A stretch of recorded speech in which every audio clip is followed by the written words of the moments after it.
Hello, family. It's your host Nyango. Welcome back. Today's topic it's about stock, the buying and selling of shares. So before we can go on or before we start, kindly remember to subscribe if you've not and share this content. It means a lot to us and yeah, to us as a family. When you want to invest in stock, you we ought to ask ourselves what kind of an investor you want to be. Do you want to be a trader, a day trader, buy shares and sell, or just want to invest and earn from dividends? This is what you really have to decide before you can invest in this. So today we're going to look at dividend stocks are stock that make regular distribution to their shareholders, usually in form of cash payments, and this is what we call dividends. Why will you invest in dividend stocks? First, it is because of inflation protection. Dividend shares hedge against inflation in a way that bond cannot. And second thing is that you know when you invest in shares in form of dividend, the value of shares will be increasing, and this way you'll be accumulating wealth. Another thing is you have reduced risk in the market. So before you invest in any kind of business, remember this is your money and this is the amount of money you really willing to risk or you can afford to lose in case of anything. But you'll have to do your research. Know where am I supposed to invest in, which company, how are they doing. And some of the things we recommend you to look at include the profitability of the farm.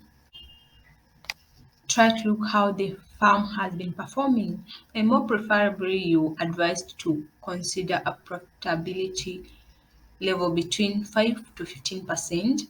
And it's really good if you can go for a low but consistent profitable company, because in this case it's easier even to predict or what you're expecting next year or the next quarter or in the next period of dividends. Again, another thing is debt to equity ratio. Remember, when you become a shareholder in a company, you among the people who receive the last claim.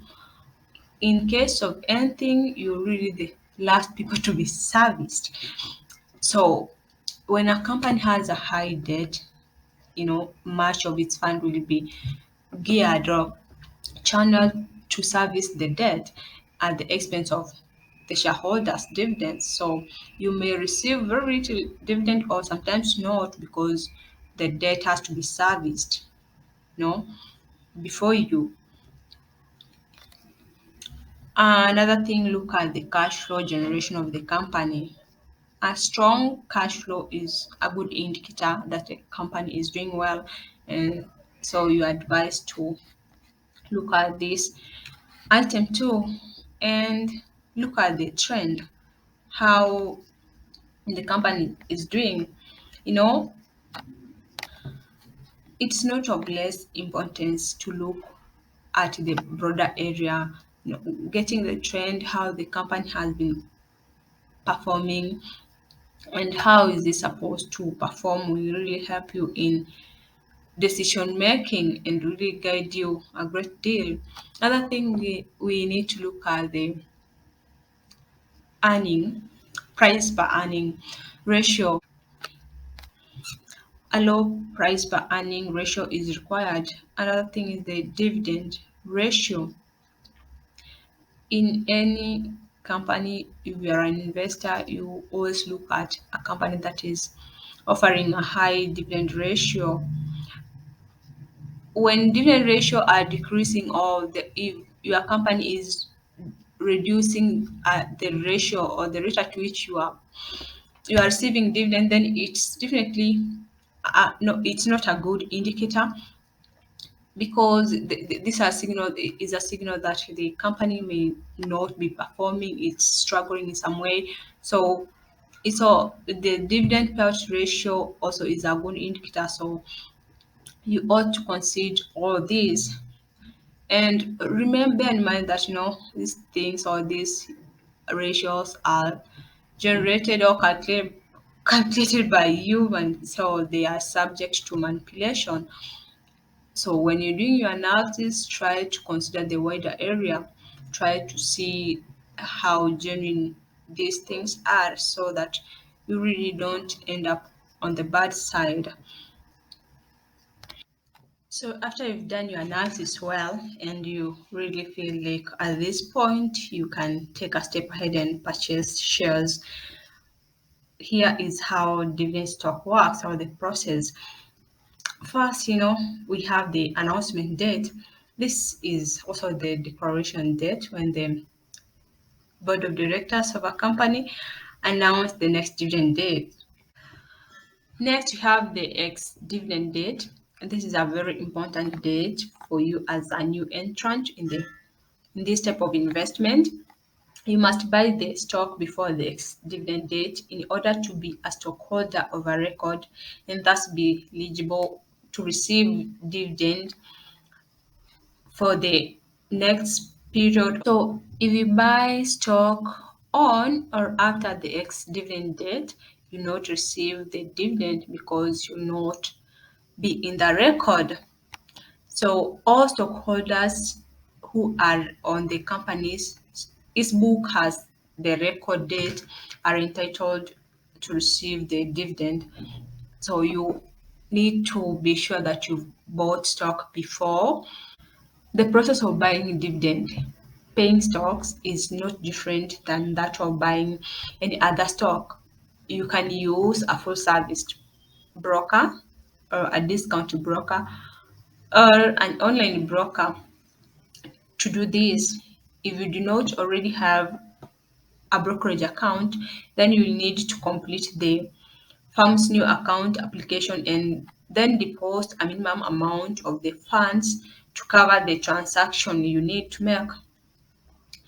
You can enter a market order and your transaction will be executed at whatever price the stock is offered for a sale. Also, you have an alternative. You can enter a limit order, which allows you to designate the maximum price you are willing to pay per share. But remember, a limit order won't be executed unless a seller is found who is willing to meet your price. So have the right information when you're going to purchase shares, and remember to follow the steps that we've really covered in this. And you can do other research. This only may not be enough. So if you really want to mention this, then we need to do a detailed research on this. And that is it for today. Till another time. Please remember to share, like, and subscribe if you've not subscribed.